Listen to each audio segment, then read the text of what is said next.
बिस्मिल्लाहिर्रहमानिर्रहीम अस्सलाम वालेकुम। एक्सप्लोर द वर्ल्ड में मैं आपका होस्ट और दोस्त अब्दुल बारी आप सबका वेलकम करता हूं। अगर आपने हमारे यूट्यूब चैनल को सब्सक्राइब नहीं किया उसको सब्सक्राइब कीजिए और बेल आइकन को दबा दीजिए ताकि हमारी वीडियो आप तक बर वक्त मैसर हो।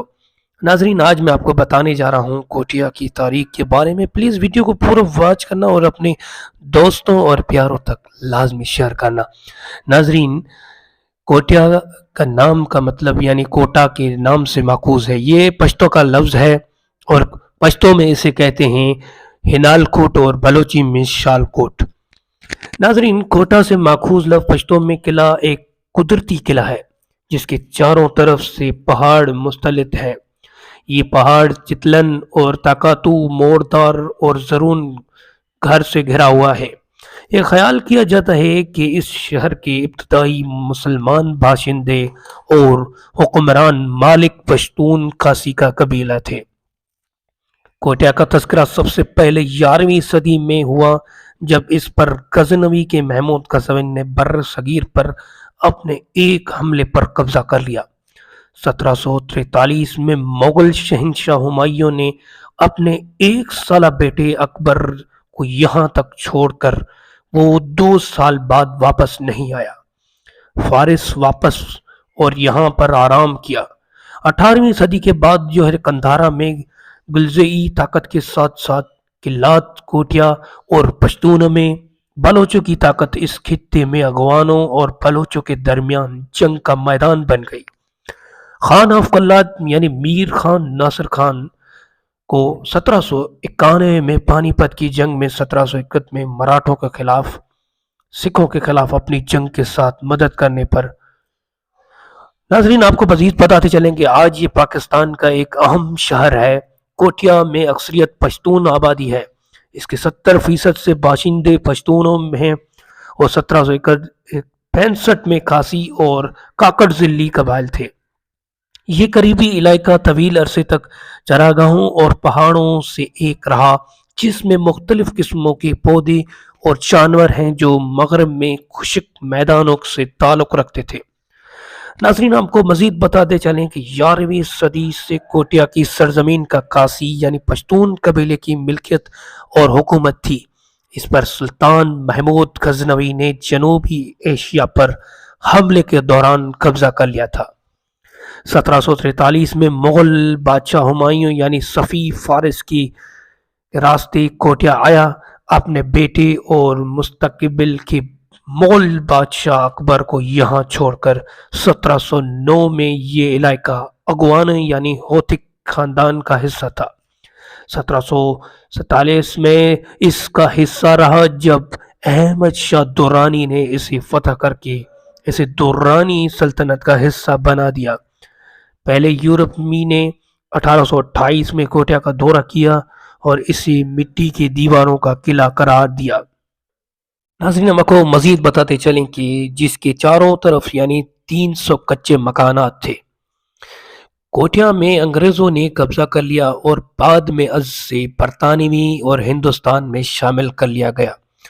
1856 में बरतानी जनरल जॉन जेकब ने मगरबी सरहद पर अपनी स्ट्रेटेजिक पोजीशन के पेश नज़र अपनी 1766 में हुकूमत कोटिया पर कब्जा करने पर जोर दिया था।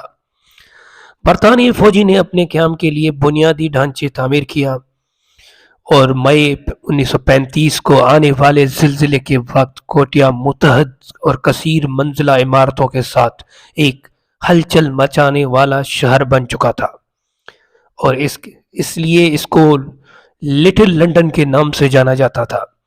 ज़िलज़िले का मरकज़ी शहर करीब था और इसके 31 शहरों का ज़्यादातर इंफ्रास्ट्रक्चर को तबाह कर दिया, जिससे एक अंदाजे के मुताबिक जो है ना 40,000 अफराद जो है हलाक हुए थे। नाज़रीन, आपको मजीद बताते चलें कि शहर की आबादी 10 लाख के लगभग है। 2016 में इसका तमखीना यानी 1 करोड़ 14 लाख लोगों के था, लेकिन 2017 की मरदमशुमारी ने कुल 1 करोड़ 1,02,05 का इंकशाफ किया। ये इसे सूबा बलूचिस्तान का सबसे बड़ा शहर और पाकिस्तान के बड़े शहरों में से एक بناتا ہے۔ ناظرین، ہم آپ کو مزید بتاتے چلیں کہ شہر کی آبادی کے بارے میں علماء کا اختلاف ہے کہ کچھ لوگوں کے مطابق اس شہر کی میں پشتون اکثریت ہے، جس کے بعد بلوچ لوگ اور بلوچستان کے دیگر مقامی لوگوں اور ہزارہ، اور آخر میں پاکستان کے دوسرے علاقوں سے آباد ہے۔ دوسروں کا خیال ہے کہ یہ اس شہر میں پشتونوں کی اکثریت ہے، جس کے بعد بلوچ اور ہزارہ اور پنجابی اور مہاجر لوگ ہیں۔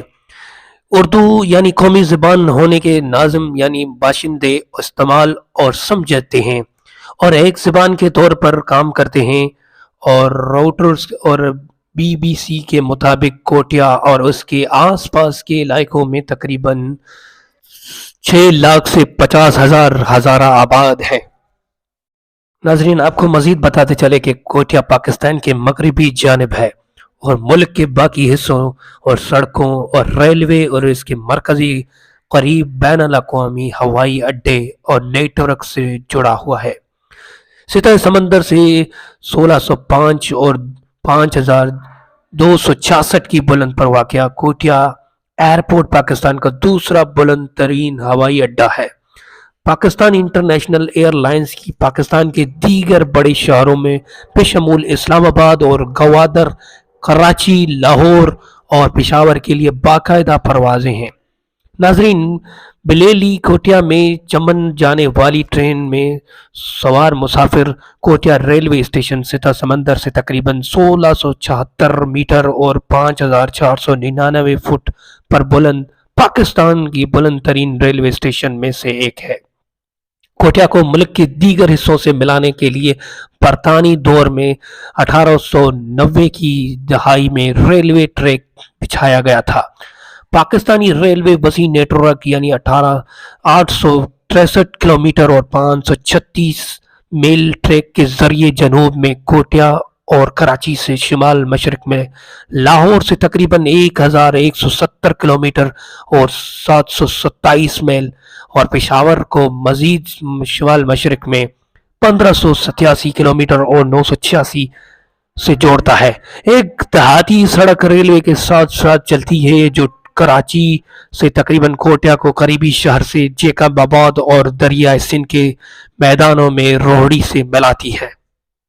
ناظرین، آپ کو مزید بتاتے چلیں کہ جو اس کی پاپولیشن آبادی ہے 1941 میں 65,000 لوگ اور 1951 میں جو ہے 84,000 لوگ اور 1961 میں 1,07,000 اور 1972 میں 1,58,000 اور 1981 میں 2,86,000، 1998 کی 5,65,137، 2017 میں 1,01,02,05 ہے۔